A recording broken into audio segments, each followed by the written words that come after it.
when you're sitting in front of the customer, that is the moment of truth.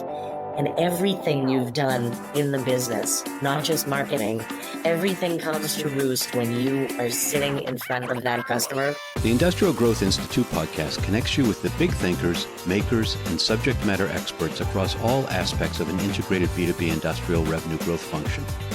From strategy, board oversight and transactions, through all the phases of manufacturing marketing, the complexities of industrial sales, and the nuances of marketing and sales technology and customer experience, I speak with guests who bring insights, innovative perspectives, best practices, and twists on traditional approaches.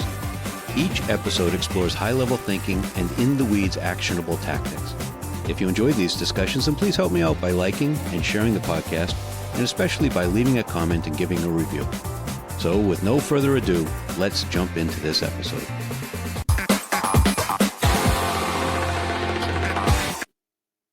Hi, I'm Ed Marsh, host of the Industrial Growth Institute podcast. In some episodes of this podcast, we kind of poke around the edges of topics, and in others, we just sort of blow things up. And I think today may be one of those where we kind of blow things up, particularly the subject of strategic pricing in the context of industrial manufacturing. We're going to jump in there, but before we do, I'm really excited for this chat with Lisa Spadafora Thompson. Lisa is a globally known expert in pricing and portfolio growth for B2B companies. And there's a long bio and a lot of stuff, and I'm going to read it to make sure I don't miss anything, and then we're going to learn more about who Lisa really is. So she has nearly 3 decades of experience in pricing strategy and tactics, sales and sales management, product marketing and business strategy across technology, manufacturing, medical products, B2B services, and other industries. And she's worked with companies ranging from startups and emerging industries through F100 companies and mature industries. Today, she's the founder and CEO of Sturbridge Growth Partners, which is a unique management consulting firm that helps companies break down internal barriers that prevent them from growing and scaling profitably. But that's just her latest stop. She was a partner at Deloitte Consulting, where she served as a leader in the firm's strategy practice. For 8 years before that, she was a senior partner at Monitor Group. She served on the firm's board of directors. And prior to that, she was a vice president and managing director at Strategic Pricing Group, which actually was acquired by Monitor in 2005 when she was leading their Chicago office. So what I'd say is buckle up, prepare to have Lisa challenge a lot of what you think you know about pricing and strategy and product management. And please don't forget to like, share, and comment on this episode, whatever platform you're watching or listening on. And so with that, welcome, Lisa. Thanks for joining me today. Thank you so much. And I think you just did a polite way with my bio of saying I'm really old, the bio is really long. Well, it means you've got a lot of perspective and a lot of expertise and lessons learned along the way, I think, to share with us. I certainly hope so. I hope it's a sign of wisdom. We'll see. Yeah, I'm sure that it is. So we're going to get to know you kind of more personally as Lisa in a minute. But first, I want to create some context. And on your LinkedIn, you've got some brief notes about your time with Strategic Pricing Group. We just heard that it was acquired by Monitor. But before that, you write that it was a boutique consulting firm that created the discipline of strategic pricing. And that's really cool. I mean, to think about playing a role in establishing a whole new management practice, if you will. So let's start by telling the audience about how that came about and how you participated in creating this category. So that was interesting. So the person who really invented the field of strategic pricing is Tom Nagel. And Tom at the time was a professor at the University of Chicago. And he said, I'm surrounded by some of the most brilliant economists in the world, and they really understand economics, particularly microeconomics, and they really understand pricing. But I want to be one of those people who really implements it with businesses. So he basically took what a famous marketing professor said of his content isn't what you're doing with strategic pricing simply marketing strategy, but coming at it from the angle of profit-driven based on maximizing or optimizing, perhaps I should say, the value you can capture in the form of your price. And that, in essence, is really what we're doing. It's profit-driven go-to-market strategy, profit-driven sales strategy. And Tom, I think intelligently so, called the organization Strategic Pricing Group in the late 80s when he founded it, because you couldn't throw a stone without hitting a marketing organization. So he was differentiating himself and the capabilities of the organization by saying, this is strategic pricing. So fundamentally then, kind of to set the basis for our conversation, you would say that pricing is a marketing function. I would say that you will read in Phil Kotler and other textbook that, pricing is one of the 4 Ps of marketing. Right. I would say that pricing strategy should be a driver of your overall marketing strategy, because everything comes to roost in how much you're ultimately going to be able to capture in the form of price, and whether you're going to sell the next unit to the customer at all. So I would say that it's more of a driver, something that should be thought about, before, during, and after product development. But too often pricing has been just an afterthought as the 4th P. And I would say too often pricing is handled by marketing and never really discussed with sales, aside from handing them a price list. And so all of the enablement conversations and justification and explanation and understanding that ought to inform their ability to really maintain margin and sell at value pricing often is missing. So we're definitely going to talk about that and how the board fits with marketing and how marketing fits with sales and how all this fits together. When you went to Strategic Pricing Group, were you already focused on pricing at the time, or did you take the job and then become a student of it? The latter. Okay. So I was a sales and sales management person. I had started my career in financial services and then moved into pharmaceuticals. And when I was at Babson College, it was like, April of my second year of my MBA program. And I thought, okay, I came here to start my own company, but I don't really know what problem in the world I want to solve. So I better go work for somebody else. And, today, when people, it seems like the minute you start an educational program, you're already looking for a job and doing internships. Right. I'm old, as I said before, right? So when I was at that time, it was like April. It was a couple months before you graduated that you look for jobs. And I found a job the old-fashioned way in the Boston Globe for a pricing and competitive strategy consulting firm. Wow. And at the time, I didn't know anything about pricing, nor did I know anything about consulting. But I learned a lot about it when I went into my interview process. And so I learned it from them. So you didn't start in pricing, you didn't start in marketing, you started in sales, but only partially. I mean, looking at your educational background before you went to Babson, you were undergrad, you did a French language and literature major and economics. Where Right. Your name doesn't sound French. Where did the French come from? I had studied French in high school and in middle school.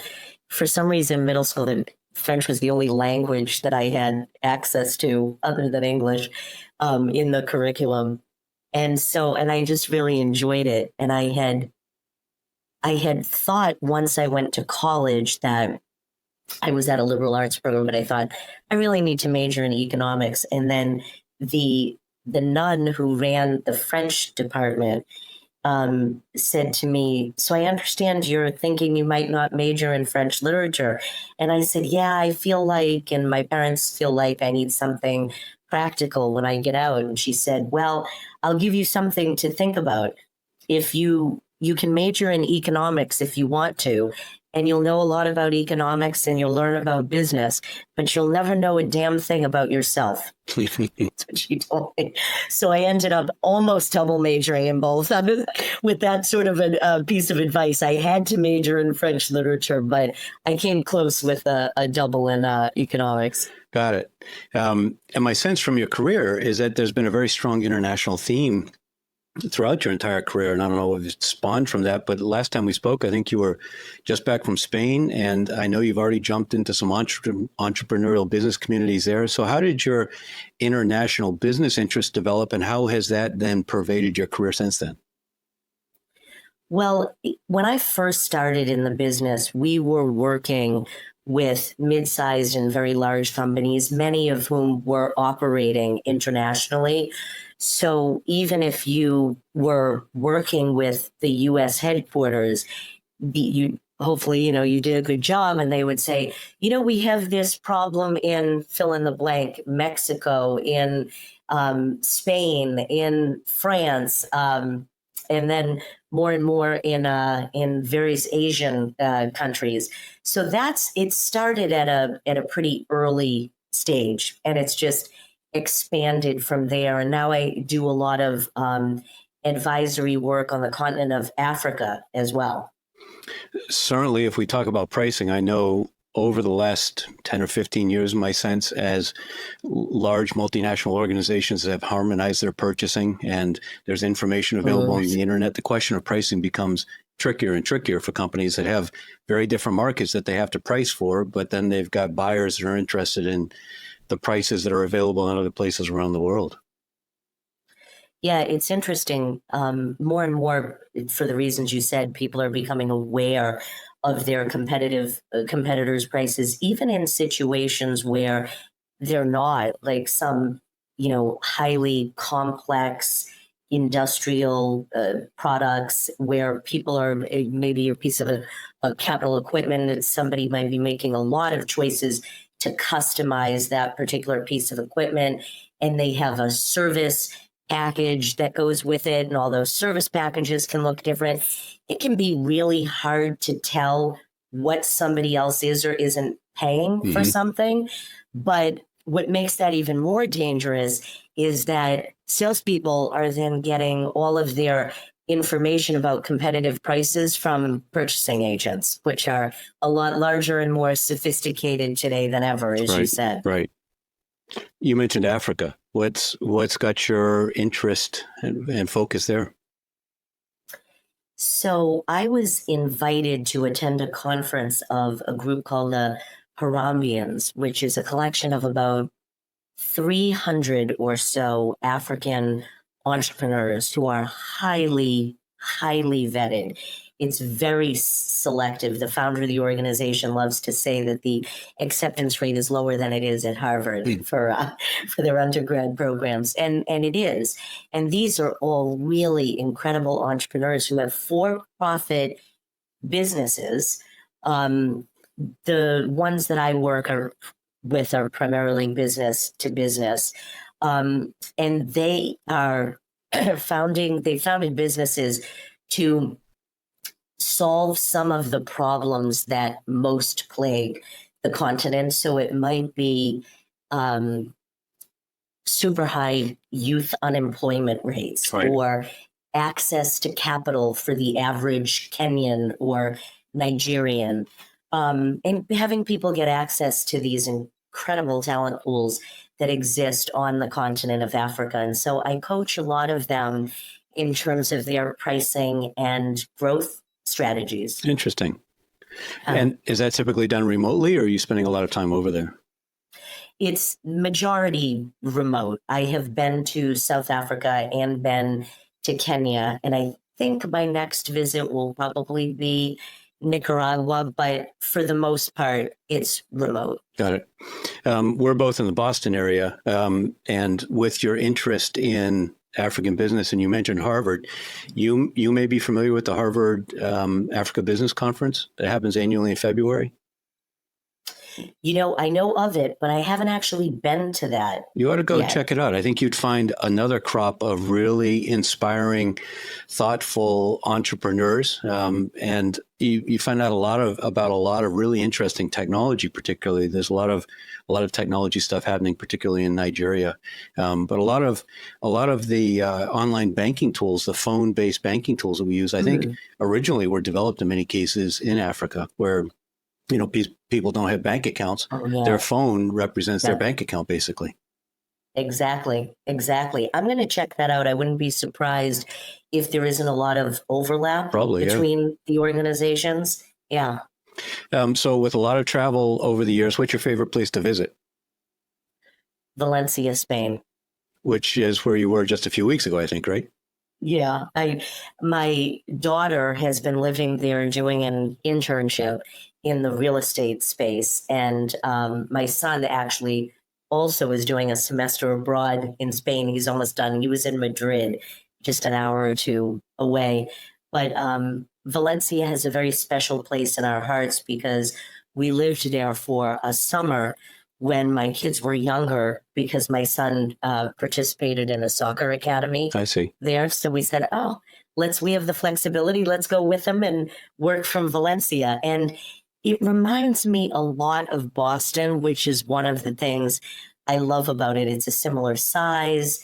It's, they have the great city, great culture on the water. So I would probably say that is my favorite place. If I had to live somewhere else, Got it. It would be there. And how about most challenging country to do business in that you've encountered? To do business in, I mean, it definitely would be one of the African nations, because as much as there is so much change being brought to the continent, you do have parts of some of the governments that are still corrupt, that are still working against the people, and you really have to help people figure out growth strategies in spite of those things. Right. So some of the countries there, I would say those would have to be the toughest. Yeah, it's a degree of friction. We've got a lot of friction with regulation. They've got a lot of friction with corruption that, in many cases when you're in it, you don't even realize it. It doesn't feel like it's abnormal. You just have to figure out how to adapt to it. Exactly. And have been working with one organization that is getting basically access to capital to people, and they're operating like a bank. And the level of regulation that they're now going through in various countries, it's good, but it's going from just one type of challenge to another, right, to your point. Yeah. Yeah, and of course, then American companies trying to do business in those markets have to be aware of the FCPA, the Foreign Corrupt Practices Act, and the implications of if we just kind of wink or nod or look the other way, or even if we're completely ignorant, but one of our agents or reps undertakes some corruption, for instance, to get product through customs, then we're personally criminally liable. It's a very difficult situation. Exactly. That's why so many of those organizations have to, or should, if they don't, have all of their employees go through training in those areas. Absolutely. Yeah. All right, shifting gears a little bit, I'm going to read a line that you've written that I think is really, it's interesting, and it's going to, I think, maybe offend some people, and that's okay, and I think it's going to drive some conversation. So here we go. Many B2B companies blame the economy, their competitors, and aggressive buyers for their inability to close deals and grow profitably. The root cause of the problem, however, often lies with the leaders themselves. So now, having gotten under some people's skin, talk about that a little bit.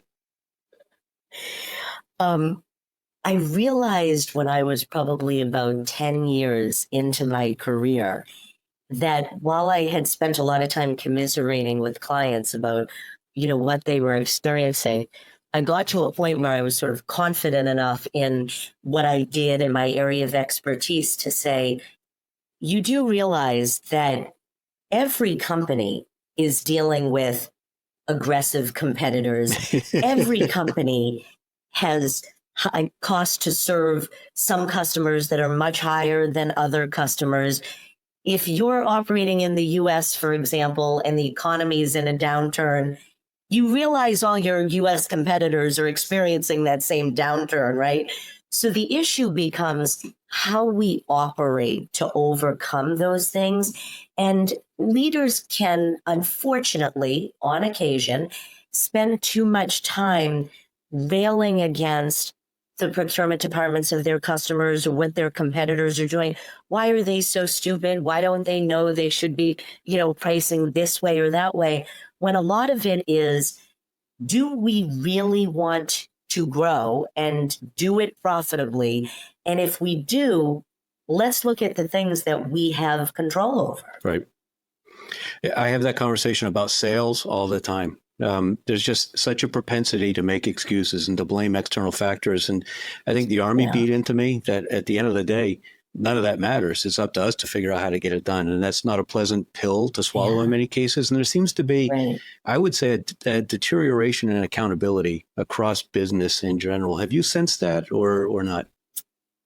Yeah, I would say yes, but let me make it a little more specific. You mentioned sales, and I would say sales is the function in most B2B organizations that gets blamed the most for why the deals aren't closing, why they aren't closing at as high a price as we want them to, why the profit margins aren't as good. They've given things away.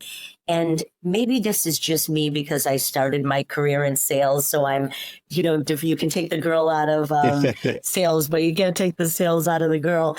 But I think and help many leaders realize that, yes, there are tools, there is training that the sales organization needs. And of course, we do that when they need it.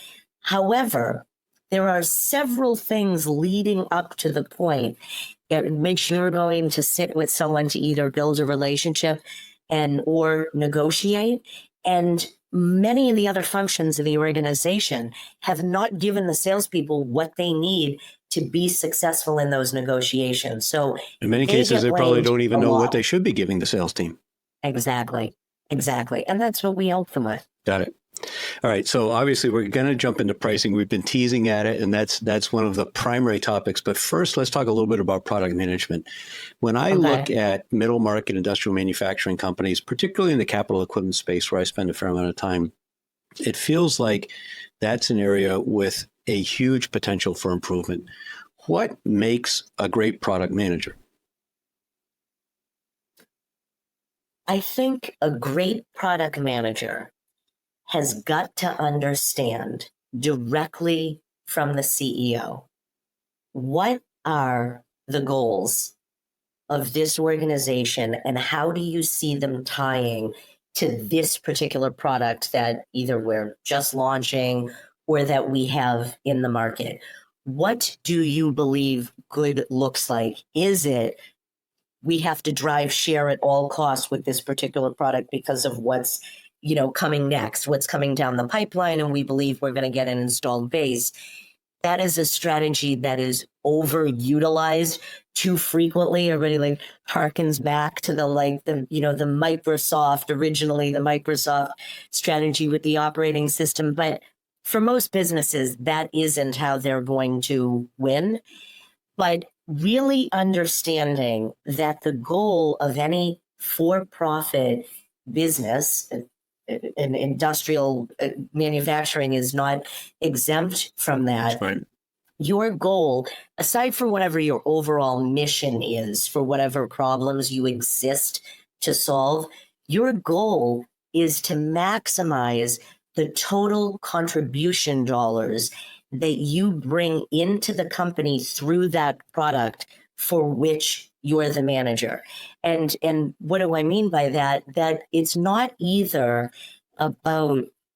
just about high margins, because there are situations where more volume at lower margins can particularly maximize more sustainably the total contributions that your product brings in to the organization, so that you have more to cover fixed cost and hopefully then some left over, to go into pure net profit. Mm-hmm. And so I think that mindset of product managers is really important. However, in the spirit of accountability that you were just talking about, if you don't have a CEO who understands that and encourages that of the product manager, is it really the product manager's fault if they don't have that mindset? So that makes perfect sense. I am surprised. I thought when I asked what makes a great product manager, the first thing I was going to hear was that they spent a lot of time talking to customers. And you said instead they spent a lot of time talking to the CEO. I've always had the sense that the product manager was essentially the voice of the customer. And I don't know much about it. So that could be ignorance or naivete, or maybe it's just embedded in your assumption. Help me understand about that. Yeah. So I'm glad you asked that, because if it sounded like I don't think they should be spending a lot of time with customers, absolutely not. They have got to be. But I don't think the product manager is the voice of the customer. I Okay. think the product manager is the voice of the intersection of the customer and the company, Got it. and where that intersection overlaps to make it a win, to make it profitable, to drive the most value for both parties. Got it. So the environment, you could be a great product manager in the wrong environment if the CEO doesn't get it. The environment that's necessary to elicit greatness from a product manager is a company that understands that basically that situation you're just describing, where we're trying to optimize for the customer, we're trying to optimize for the company, and how do we figure out the place in the middle? Exactly. Exactly. And for a $100 or $200 million or $50 million industrial manufacturer, they may not have enough money, or they may not think they have enough money for a full-time product manager. Often that responsibility gets folded informally or maybe formally in with some others. What have you seen work best? What marketing discipline or what job role do you find product management fits closest with if somebody has to do it on a part-time basis? Yeah, that's a really interesting question. And I know I'm giving you that, lawyer, consultant, economist answer. It depends, right? I really have seen, particularly when you get into, companies under, say, 500 million and below, that you really want it to be specific to how the organization is structured, the type of products that you're manufacturing and selling, and the specific people who are available to you at the time. So people tend to ask me the question more often, where should pricing sit? Whether you have a person who does pricing, has that in their title, their actual role, or it's just part of what they do, part of their day job. And a lot of times in smaller organizations, it will sit with product management. Right.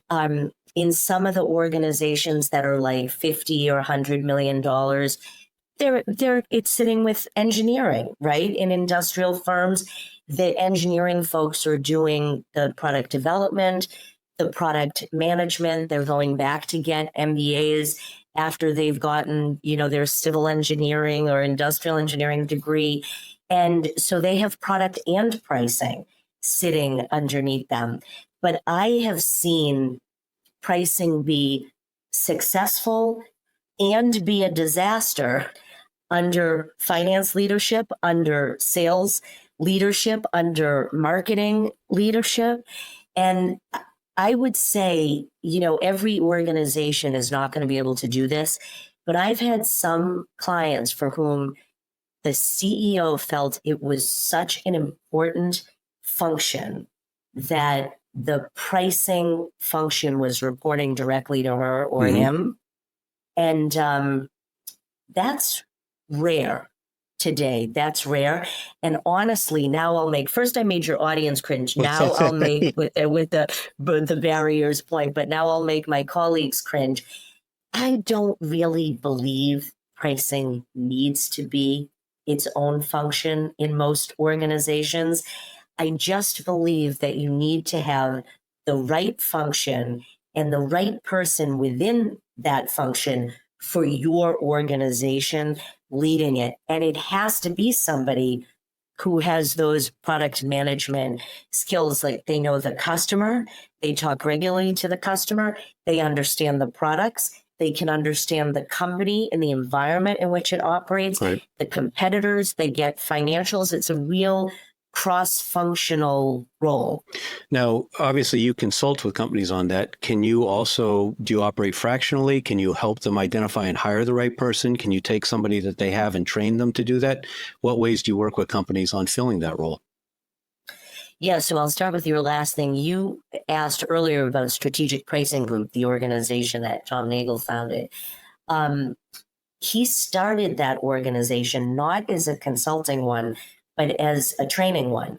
And as a lot of consulting organizations are born, what happened was the training clients were saying, hey, we need you to work with our people, start a consulting organization. So anybody who grew up there, myself included, is very steeped in learning how to actually teach people to do this profit-driven marketing strategy, pricing more strategically, directly. I don't operate as a fractional, nor does anyone in my firm. Mm-hmm. It would tend to be more, some people might want a retainer. I don't know, maybe you could call a retainer fractional, but they're not, it's usually not like a 25-hour-a-week role at any one organization. And in a lot of places, it doesn't need to be. It depends on the number of deals you're doing, the number of products you have come out. For a lot of clients, they just, they have say a handful of core products and then some variations off of that. And it's a 30, 50, $80 million client. They don't need a full-time pricing person. And they don't need, they're not constant negotiations. They're not constant, might develop something new every 2-3 years. So it really is more like a mix of retainer, consulting relationship, or training and workshops. Workshops have become very popular because they're a mix of teach me how to do this, but apply it to my business with me. And that's very, very popular today. And in a mid-sized company, do you insist that executive management participate in the workshop even though they don't own the function? Do you want them there so they have the context, or do you not care about that? Yeah, no, we care about that because first of all, any area of discipline, if you aren't aligned on the principles with the CEO, and I should say maybe the C-suite more broadly, it depends on the functions, but say the CEO, the chief commercial officer, the chief revenue officer, and maybe the COO, maybe the CFO. If you're not aligned with the principles around strategic pricing, and at the end of the day, you're going to say, look, I just want you to go figure out every individual customer's willingness to pay, and don't lose any deal due to overpricing. I would say, maybe this is me, I can be like this at this stage of my career. Don't hire us. That's a waste of money. Right. That's just a waste. You can do that yourself. Right. So that makes sense. And obviously we've been kind of diving down into the weeds, talking about the specifics of the job, but let's zoom back out. Let's zoom back out through the C-suite right up to the board. I know you've got a lot of independent board director experience, and we're always told, nose in, fingers out. But if senior executives are the root cause, as you said they may be, or if they're at least ignorant of the nuance of what you need to do, then it feels like there's a necessity for some of this insight to perhaps be on the board. And if you're a director on the board of a company where executive management and marketing and sales don't really get it, how do you work with them? How do you challenge them? How do you provide oversight? How do you provide the operational insight, but do it through the lens of governance? Yeah, so the really cool thing about profit-driven or strategic pricing is that it's a large contributor to growth, and not just the bottom line growth, but also the top line, because when you're doing it right, you drive more revenue, you close more deals, right? If you have a true competitive advantage, you can have market share as well as margin dollars. So I think of it when I'm in a governance role the same way I would ask the C-suite questions to pressure test the validity of a strategy and that it's really going to withstand, like Mike Tyson says, everybody's got a plan until they get punched in the face. Is it really going to withstand the test of the marketplace, what's going on with the trends, what's going on with competitors, and pricing is just part of that overall strategy. So I pressure test and ask questions about it the same way I do about the corporate strategy when I'm part of a board. Got it. So let's leave the cost structure out of this question, thinking just about it from the top line perspective. What would you say are the three most common causes of lack of profitability?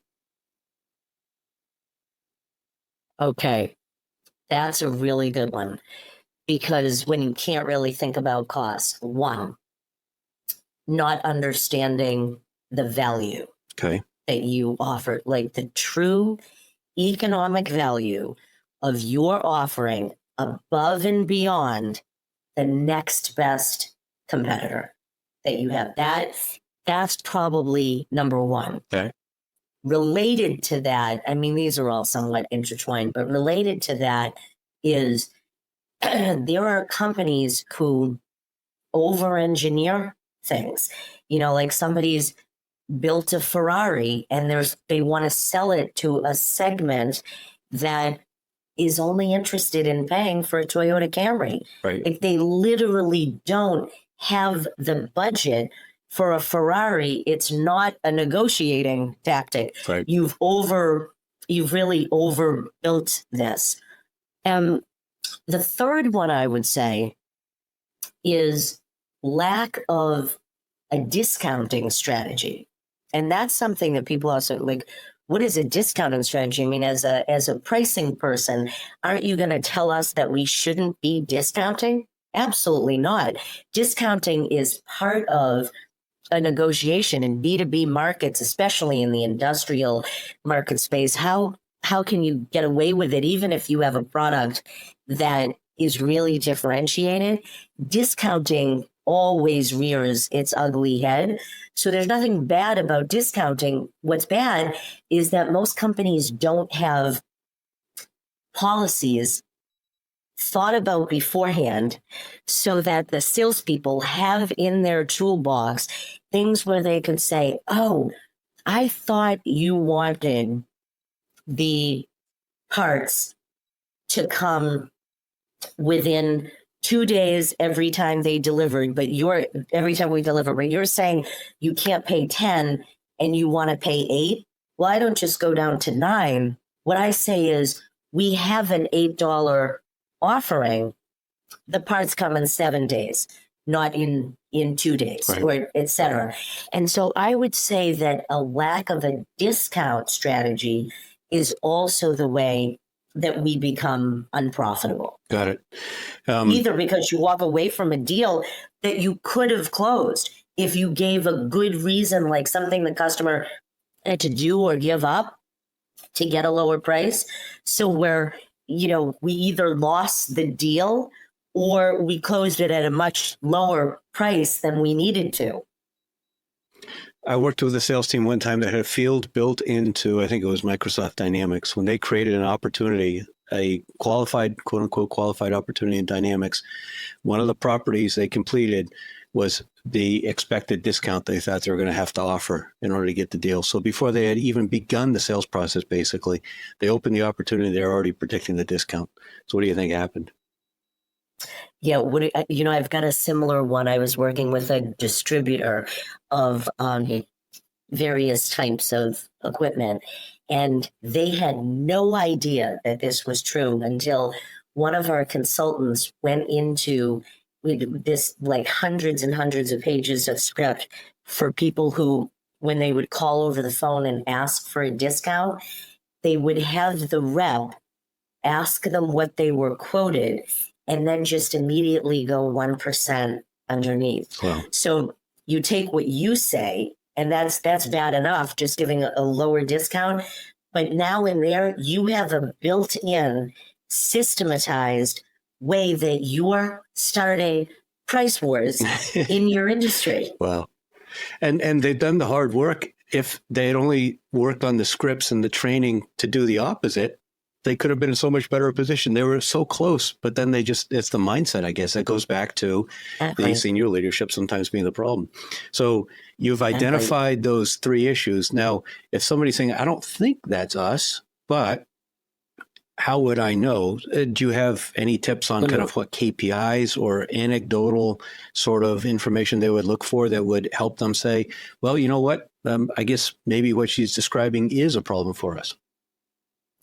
Yeah, so I would ask questions like, when you launch a new product, or you have a product that's been on the market and you're developing the goals for it for the following year, how frequently do you meet your revenue and profit goals? Are you doing that consistently? That would be one of the questions I would ask. I would also ask, could your customers tell you, or could you tell me about them, how much it costs them not to do business with you? And people said, like, what does that mean? But if you don't know how much your customer loses because they don't do business with you, there's no way you understand value, because it's very easy for people to say we understand value. But when you ask that question and they can't answer it, like, well, we have, 99% on-time delivery and the next best competitor has 96. And that 3%, if you're in this particular application, it can be really problematic because the whole line shuts down. If you don't know what that extra 3% of 3 percentage points of delivery accuracy gets you, you don't really know value. Right. So be asking questions like that, like how costly is it? Tell me your customers who are, even without numbers, the least costly, the most costly, and an average amount of cost to serve them. Mm-hmm. And I don't mean just give me the cost of the actual product, but the product, 5 different customers could be buying the same exact product, but who buys it in huge volumes and small volumes?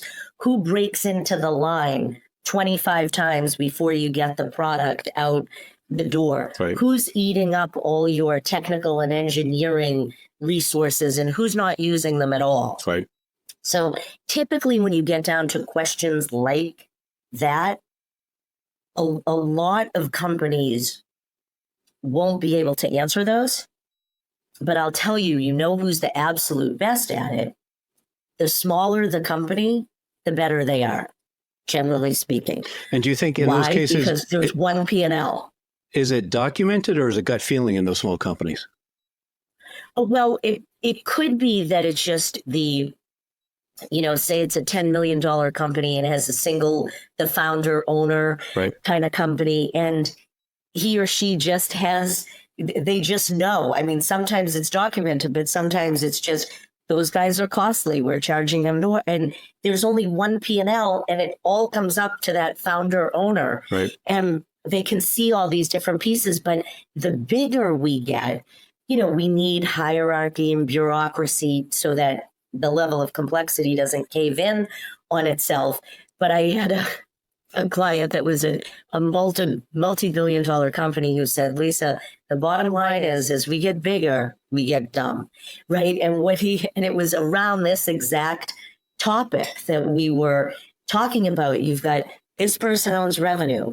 This person owns fixed costs. This person owns variable costs. Right. Someone else owns this. And we believe that if we have all these different roles and everybody has different goals structured to optimize their own area, somehow it's all going to add up to more profit and growth and sustainability over the long term. But it doesn't work that way. Right. But it does work very intuitively for a lot of really small businesses. Makes sense. Because there's one P&L. Right. All right. So now, as promised, we're going to dig into pricing. Okay. I don't know that. Do you think we haven't been talking about pricing? Well, See, when you're doing it strategically, this is pricing. Yeah, good point. I mean, I guess we've been dancing around it a little bit, but I want to get to kind of this fundamental question of, I've always heard there's three models of pricing. There's cost plus, there's market pricing. This is what the market charges for it. And so we're going to try to make it as inexpensively as possible and charge what the market charges.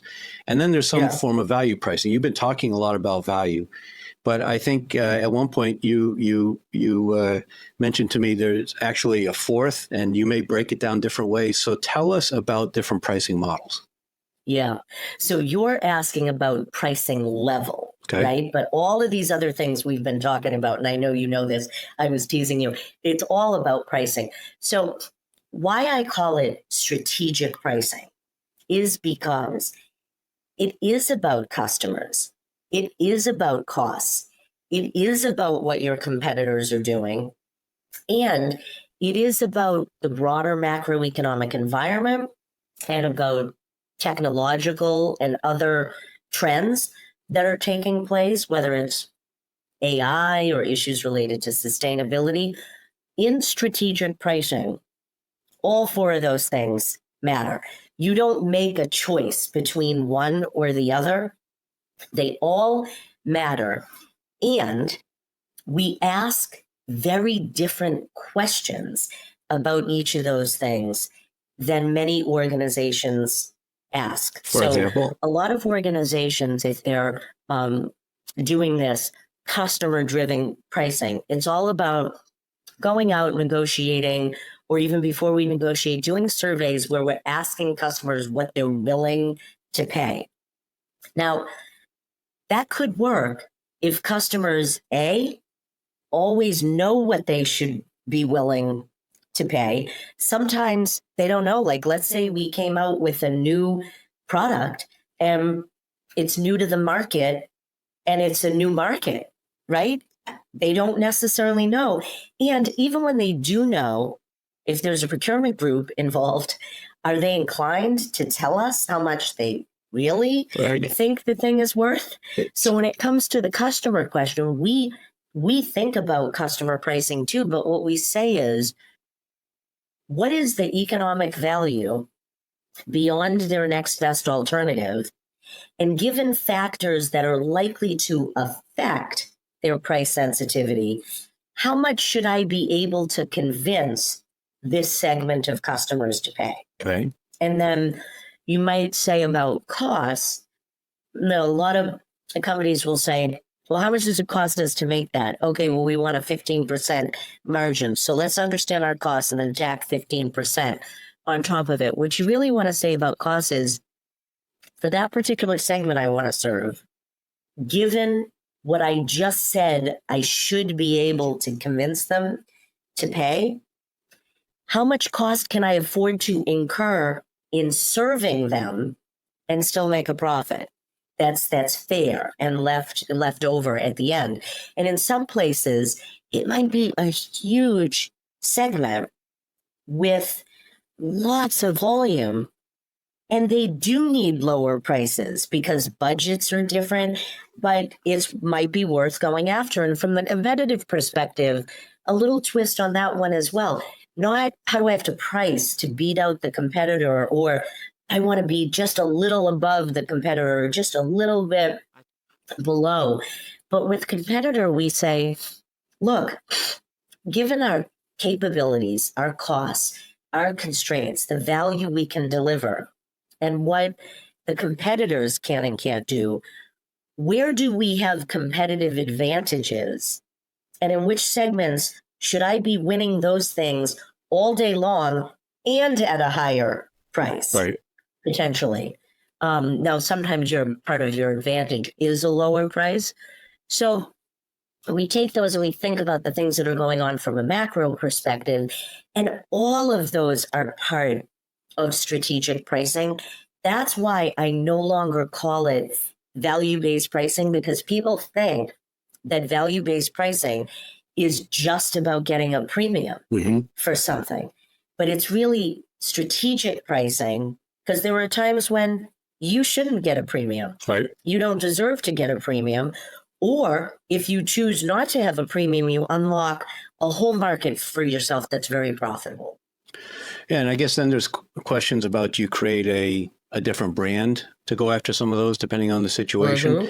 But there's also, of course, situations, and I always come back to the capital equipment world where I tend to live a lot. You know, companies will, on the one side of the business, make $1 million machines that include large integrated systems. Sometimes they're buying components. The margins are typically 15 or 20%, but they've got a completely different business model and pricing model in the aftermarket. So the down payments or progress payments on the new machines they're selling provide the working capital for the business, but the aftermarket is a huge driver of profitability. Often, you know, it may be 20 or 30% of the total revenue, but it's 50 or 70% of the profitability. Two completely different business models, two different pricing models. At what point do you worry about trying to integrate things or bundle things, or do you just keep them as separate? So let me do this based on size of company for a minute, and then we can talk otherwise. Smaller organizations need to be focused on doing one thing and doing it really well. Why?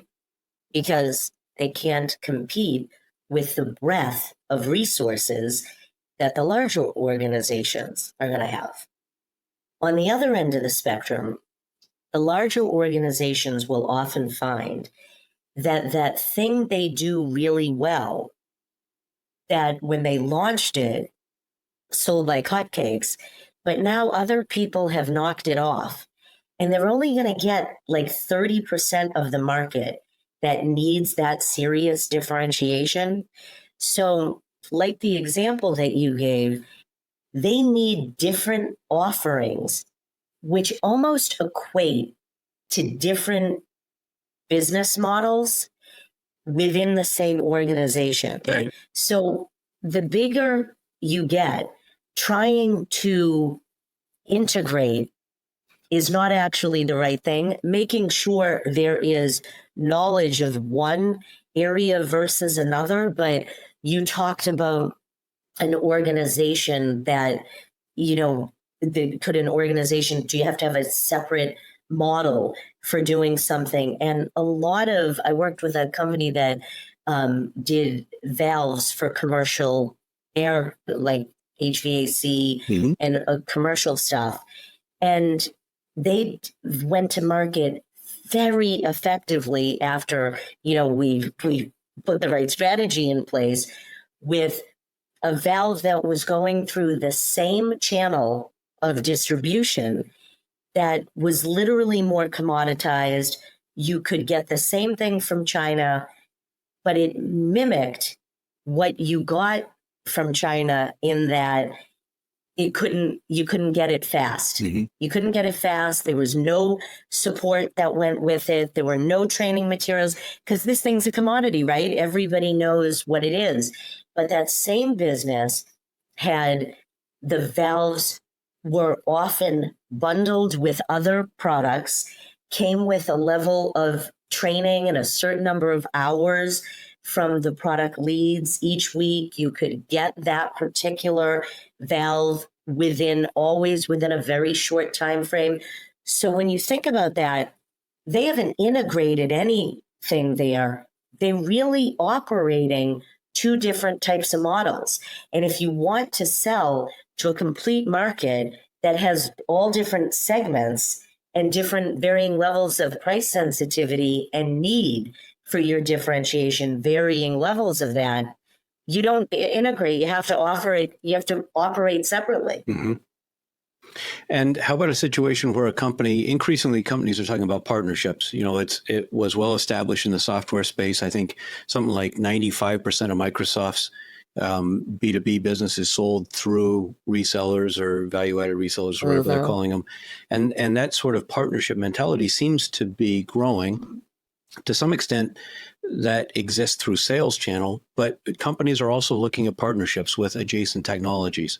And in some cases, those are based on introductions, and the other company comes in and sells. Yeah. In some cases, they white label. In some cases, they brand it or they sell, acknowledging that it's a different brand, but price it together with other stuff. How do you begin to think about those kinds of situations where there's even a step removed with a different company?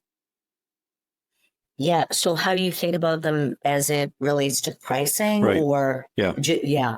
So the one thing, let me start with this. I don't think enough industrial companies that I see think about partnerships or go the partnership route enough. I agree They have completely. a tendency to, like this software, for example. I mean, it's no longer when you talk about industrial and the people that listen to this podcast, there is no way that most of the organizations aren't doing some form of Internet of Things, some form of software, some level of service that goes with their offering. I mean, gone are the days when you were just manufacturing that valve, right? Now you have a piece of software that can help people determine if that valve needs to be replaced before it even needs to be replaced. And you've got technical services that go with it, etc.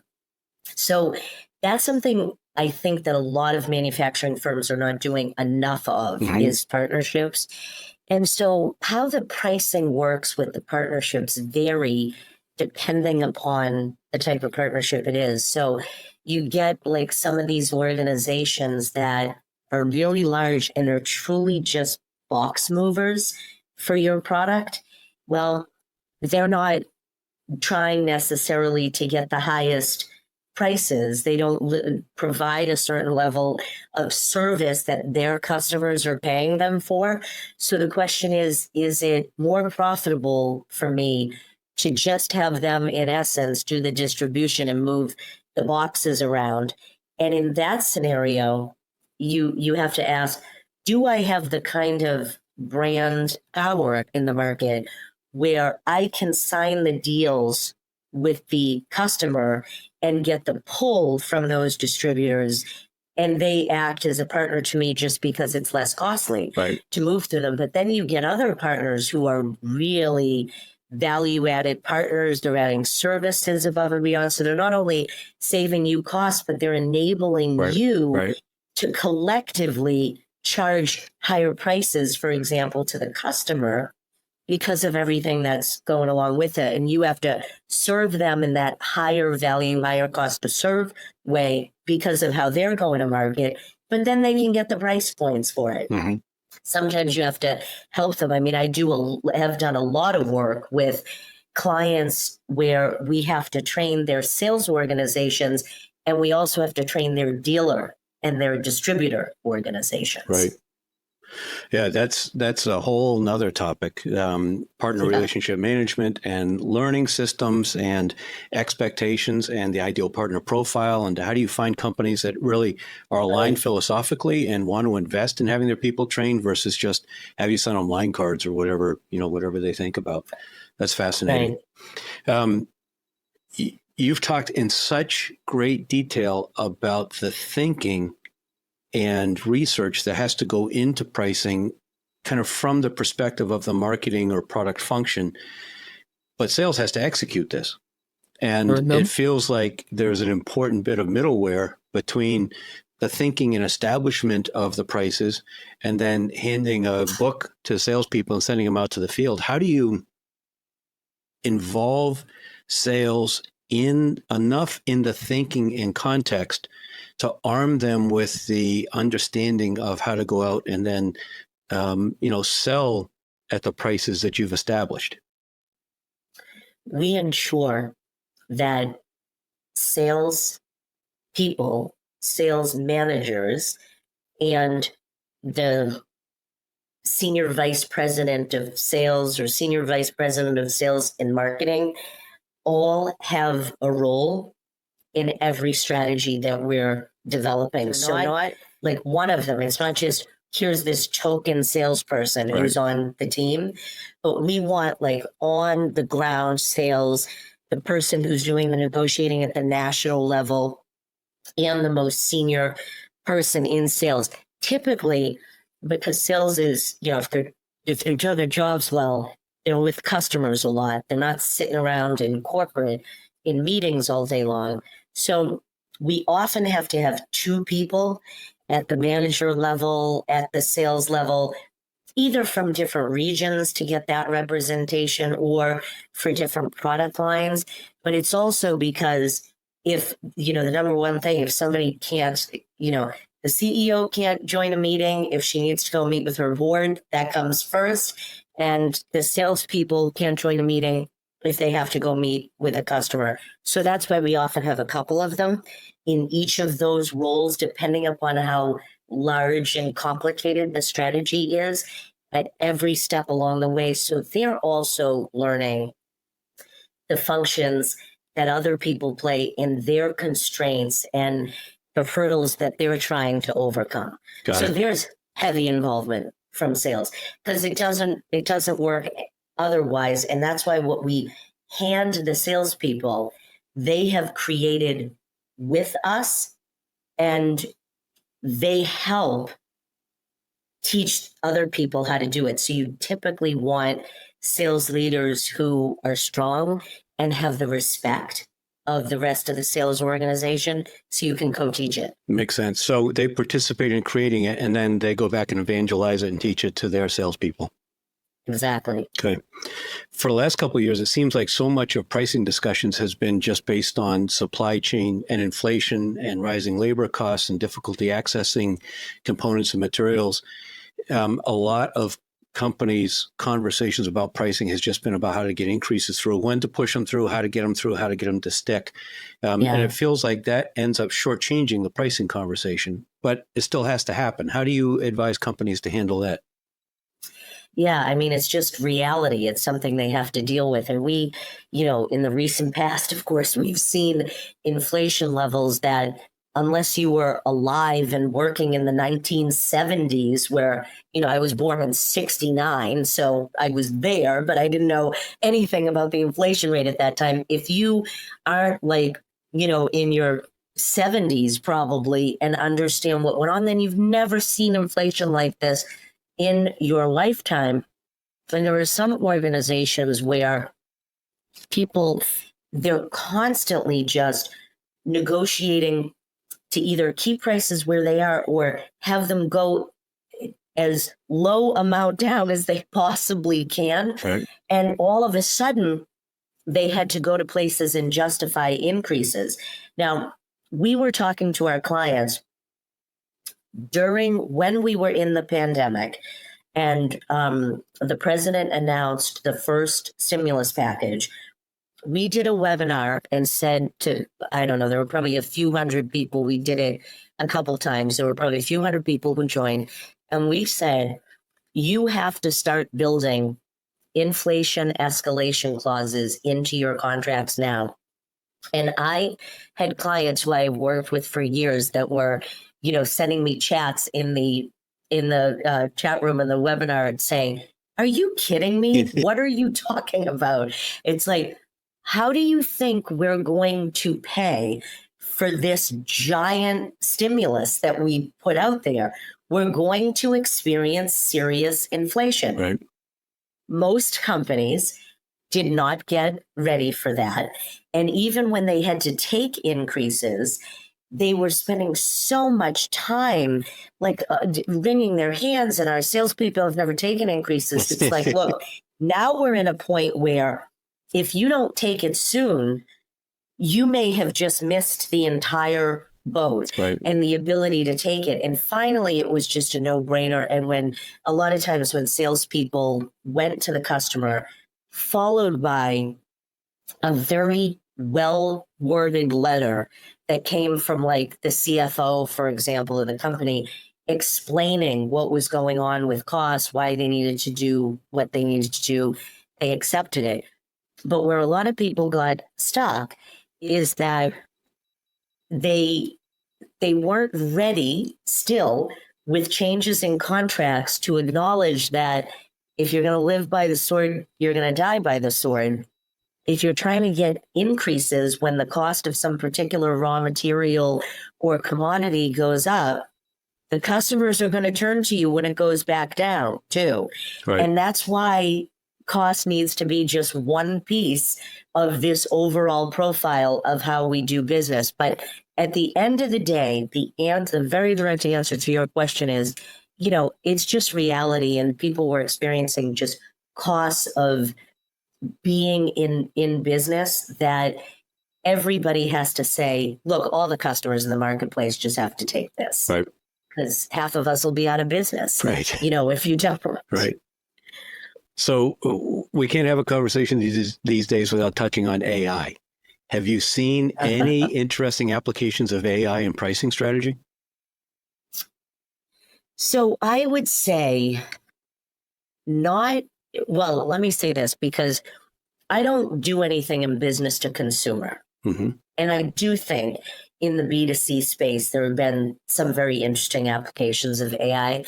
From a B2B perspective, I've seen incredible applications of machine learning and building models that, people throw around the term AI loosely. Sure. And often Right. and I'm not an expert in it, but will often call something AI when it's really just an issue of machine learning. And so we built, and by we, the brilliant people on my team, not me, built this fantastic machine learning model for a chemicals company that basically took into consideration, if this is what's going on in the economy, if supply and demand for this particular commodity look like this, if it's this region of the world, if it's this, the machine can actually spit out, you should go in at $10.99 a pound for that. So I have seen lots of interesting applications of and successful applications of machine learning. I think it's coming rapidly from an AI perspective, but really, truly artificial intelligence, I haven't seen it yet with my clients in the industrial space. And of course, so many of the questions that you've laid out through so many of the answers that we've gone through. I'm not saying that very well. As we've talked about a variety of different points, you've articulated questions that you need to ask your clients in order to get the information that you need to create the strategy. And they wouldn't know to ask themselves those questions, much less to put that into a ChatGPT prompt, for instance. And so it's, of course, that experience that you alluded to at the beginning with your years of wisdom that gives you just intuitively the understanding of what are the relevant factors that you need to pull into it. That's true. And it is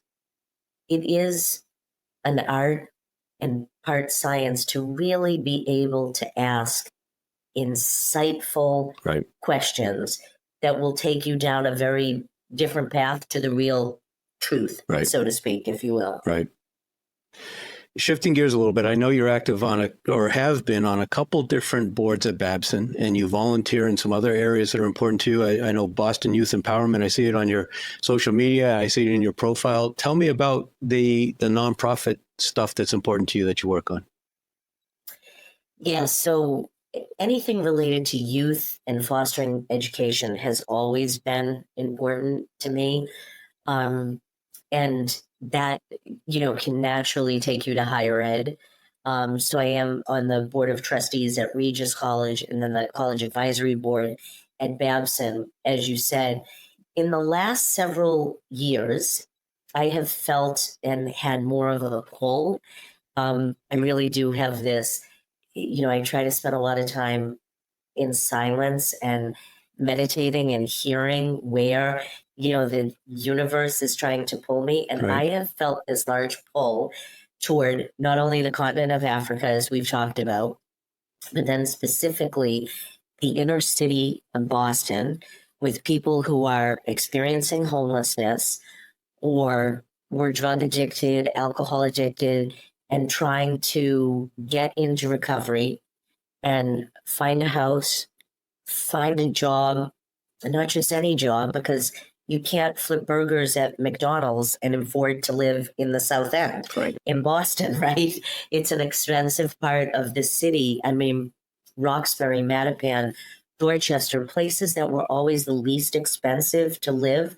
One bedroom apartments now are like $2,300 a month, and you can't work at McDonald's and maybe if you manage a McDonald's or you own a franchise, you can't work at McDonald's and Burger King and afford jobs like that. So I do a lot of focus on finding sustainable living wage jobs. Pretty much every Saturday, I'm in one of the shelters, either men or women, and helping people with resumes, etc. And I believe we have an incredible opportunity to use business strategies and ways of thinking in the for-profit world to drive success in the nonprofit world. And because we are often loath to pay people big amounts of money to end early childhood illiteracy or end homelessness in the city, we're loath to pay the executive directors of those organizations and their staff, or we think, oh, they went out and did a campaign to raise money and they spent, $200,000 on a campaign to raise money. It's like, yeah, but if the return on investment is huge, if we want to get the best people, not only people who are great, who can also afford to live on $30,000 a year.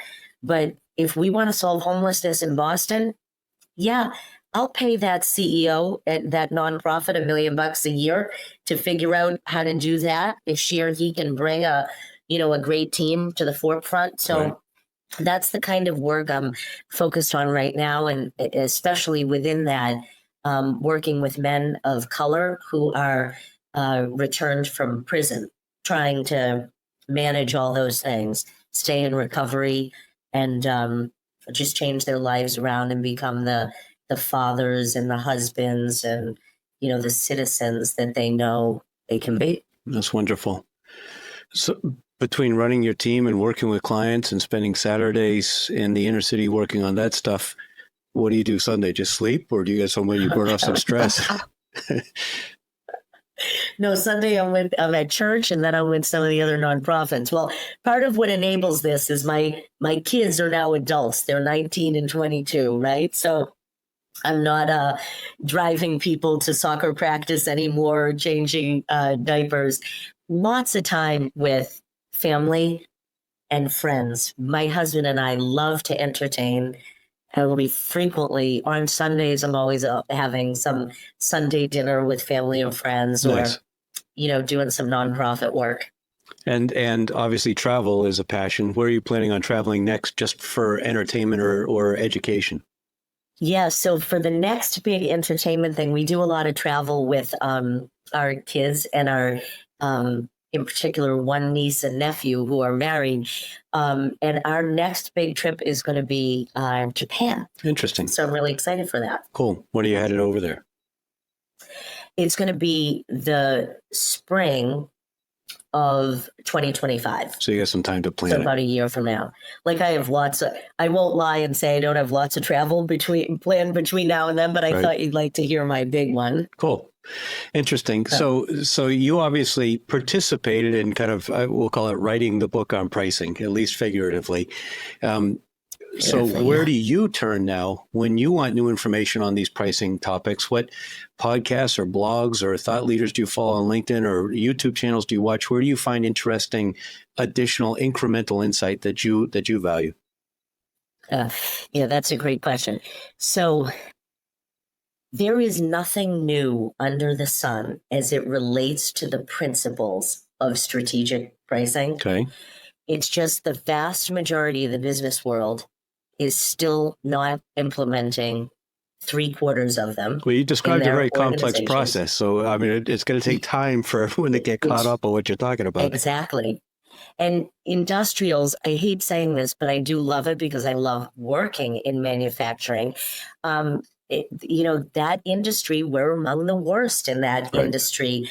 A lot of the stuff that I taught 25, almost 30 years ago is still necessary. So I get my biggest learning, my biggest insights actually from my clients, because it's, why are you not using this? What is going on? Like, we've got this is the thing that makes the most sense for you. Why aren't you doing this? And learning from them and having insights about how to implement something differently so that it can work in their system. I would say that's probably where I get the most insights, because I'll attend like the Professional Pricing Society conference. I have a lot of people who are top in their field at some aspect of pricing. And you go to those conferences and a lot of people are saying the same things. Right. It's an issue of, what's really insightful is how to do it in this particular place for this company with this set of customers. The change management and the execution of it. Because the theory is great, but if it's all chitter chatter, no pitter patter, it doesn't matter. Exactly. I like that phrase. I'm going to steal that. We've talked several times through this conversation about intersections, the intersection of the board and management, the intersection of management and product marketing or pricing, the intersection of sales and marketing, and how all of these fit together. They can't be siloed the way many people have thought about it in the past. But going back to your role as an independent director, what can an independent director or the board as a whole do to change the culture, to overcome counterproductive organizational silos that just are obsolete in today's business world? Yeah. So I do think there is an aspect of the answer to that question that really does lie with management. It's not the board's job, as you said, noses in, fingers out. It's not the board's job to say, you should really be structuring your sales organization like this. Now, if somebody in the C-suite comes to you as a board member and you're an expert in that particular area, you might say, well, let me talk to you about the various ways you might structure the sales organization and the pros and cons of each way. And given what I know about you, you might want this. But, generally speaking, a lot of that is going to be the function of management. Right. It is the board's job, though, to ask those really important questions like, what barriers are you experiencing with growth and with closing deals, given the people you have in the sales organization and the way it's structured? Like, I'm on the board, for example, and I'm seeing that we've now had 2 quarters in a row where we've missed our numbers. You're telling me we've got a really differentiated product. Our costs are in line. We're not closing deals. So let me ask a series of questions about how not even just sales, but all the commercial functions, how they operate, who's doing what to help you get underneath what might be happening. So I have a tendency to do it that way. I will say the difference with boards today, though, it definitely has to be, there is a fine line between management and governance. But today, I don't do public company boards. Right now, I only do private company.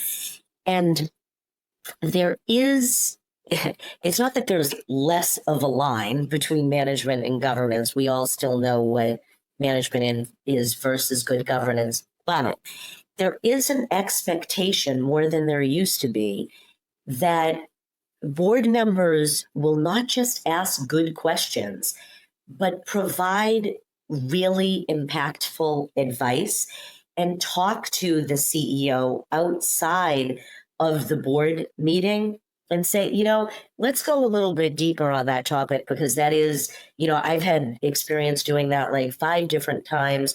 So let's talk about how you're doing it and where the problems might be. There is a big movement to make governance more impactful and more effective. And it's not just a box checking on the financials and, Right. the reading the audit report. That's of course critical, but that's not it. Yeah, and that goes hand in hand with, I think, increased awareness of a strategic skills matrix and building the board and the role of nom-gov and finding the right people, not just 3 accountants and 4 lawyers or 2 golfing buddies or whatever the case may be. Exactly. As you look out 3 to 5 years, what worries you the most about business? In general, Yeah. business in general, I probably worry the most that, I'm going to be obsolete myself personally, because I'm not, like, I look at the things that my kids at age 19 and 22, the way they know how to, like, my daughter's 19 years old and she has her own social media and marketing consulting business. Wow. And I look at this and I go, I don't even have a TikTok account.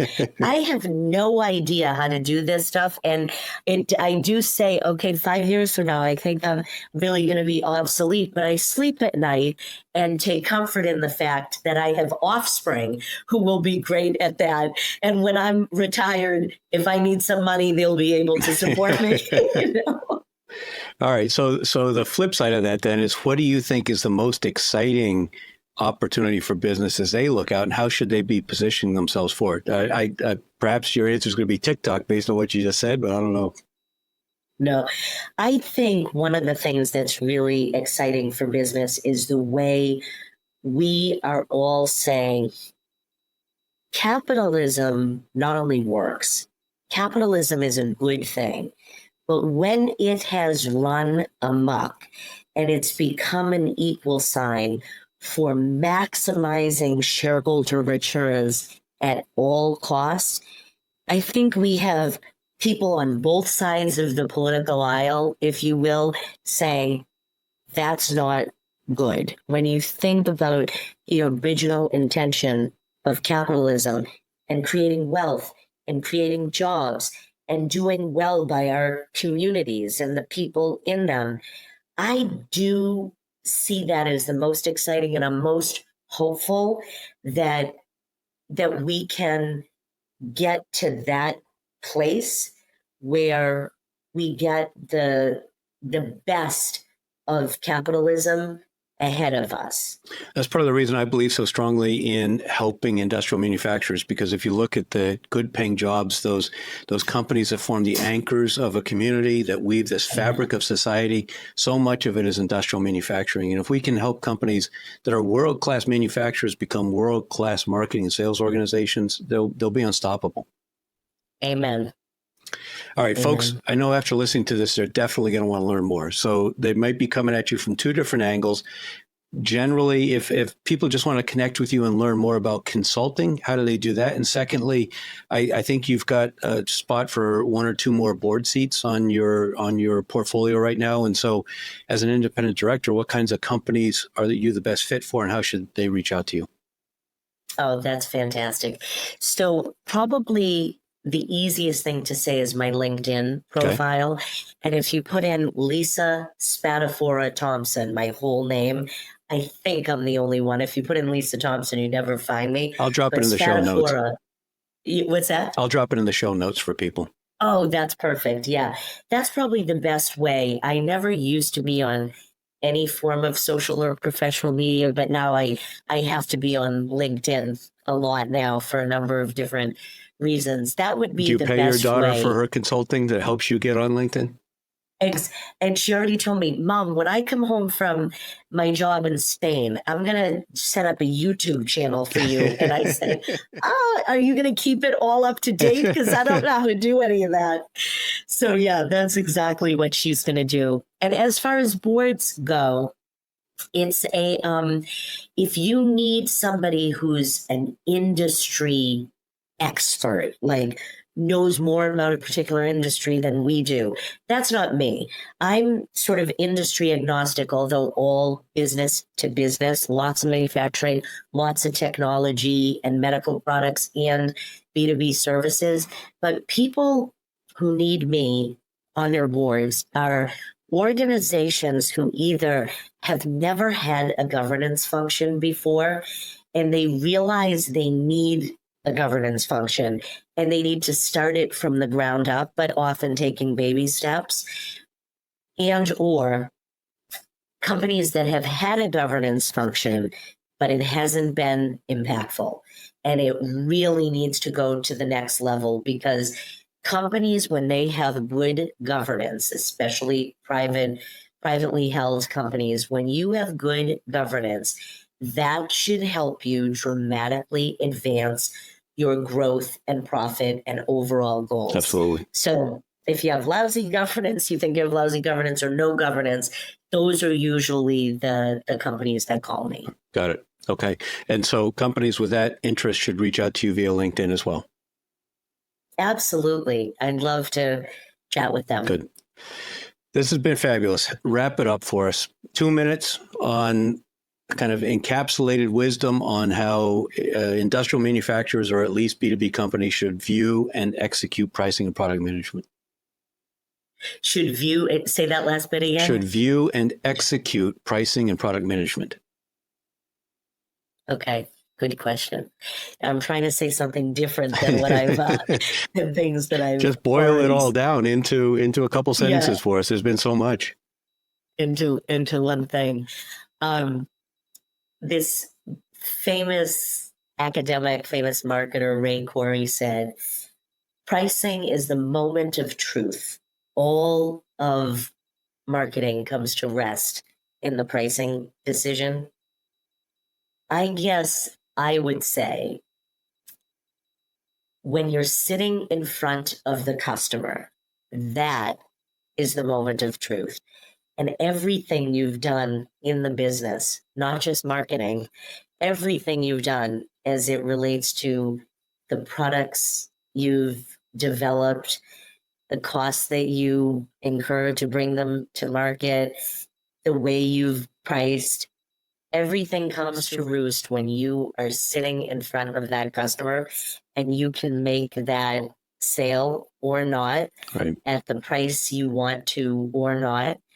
And so pricing is about so much more than just the number and setting the level of price. And it starts as far back as the new product development process does if you really want to be doing it well and dramatically increase the likelihood that you meet your goals. So I was expecting a lot from this conversation. I got more than I was expecting. And on the one hand, feel so incredibly ignorant about pricing that it's embarrassing. On the other hand, so grateful for so many wonderful insights. It's been a real pleasure. Thank you so much for joining me and sharing those ideas with everyone who's listening. I hope it's challenged some sacred cows for people and prompted some introspection and driven some creative thought. So thank you so much for joining, Lisa. You're so welcome. And it's been a pleasure and an honor for me to talk to you and your audience. So thank you. Thank you.